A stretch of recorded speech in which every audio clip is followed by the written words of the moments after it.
नमस्कार। इसके पहले की कक्षाओं में हमने श्लोक संख्या 4, 5, 6 में जाना था कि दुर्योधन आचार्य द्रोणाचार्य के निकट जाकर पांडवों के महारथियों का परिचय देते हैं। अब वे आचार्य द्रोण से अपनी सेना के प्रधान योद्धाओं का परिचय देते हैं।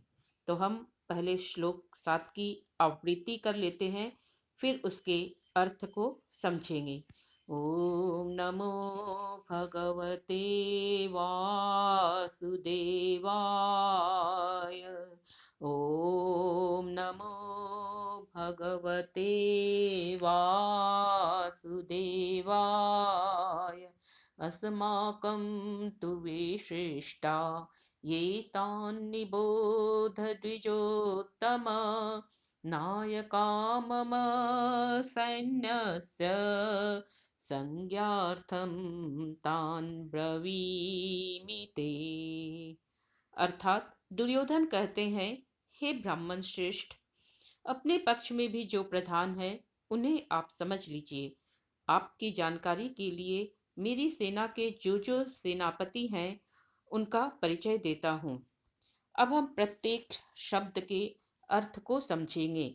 अस्माकम हमारे, विशिष्टा विशेष रूप से शक्तिशाली, स्पेशली पावरफुल, ये जो, तान उनको, निबोध जान लीजिए, जस्ट टेक नोट ऑफ, द्विजोत्तम द्विज ब्राह्मण को कहते हैं, द्विज जोड़ उत्तम अर्थात ब्राह्मणों में श्रेष्ठ, नायका सेनापति कैप्टेंस, मम मेरे, सैन्यस्य सेना, संज्ञार्थं जानकारी के लिए, फॉर इंफॉर्मेशन, ब्रवीमि कहता हूँ, आई एम स्पीकिंग, ते टू यू आपसे। अब अगले दो श्लोकों में दुर्योधन अपने पक्ष के प्रधान वीरों के नाम बतलाते हैं।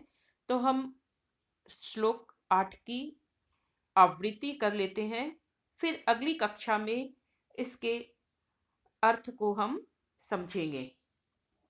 भवान् भीष्मश्च कर्णश्च कृपश्च समितिञ्जयः अश्वत्थामा विकर्णश्च सौमदत्तिस्तथैव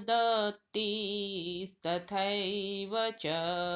अर्थात आप द्रोणाचार्य और पितामह भीष्म तथा कर्ण और संग्राम विजयी कृपाचार्य अश्वत्थामा, विकर्ण और सोमदत्ती का पुत्र भूरिश्रवा हैं। तो आज की कक्षा यहीं पर समाप्त होती है। अगली कक्षा तक के लिए धन्यवाद।